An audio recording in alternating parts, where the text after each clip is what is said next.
So that sort of flying is my absolute favourite type of flying that I've come across so far in the Lake District, which is, it was 1 or 2 stars on RASP, so not very thermic, but not very thermic, and it was maybe 10, 12, 14 miles an hour, but very smooth wind.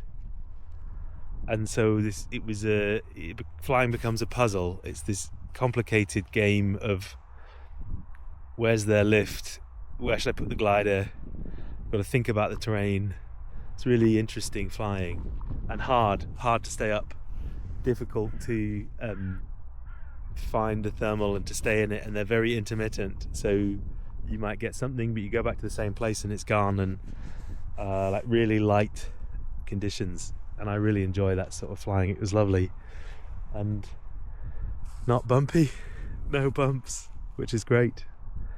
So yeah, but cold. It's cold now at altitude already in August. It's freezing cold, so I'm gonna have to go back to the big gloves.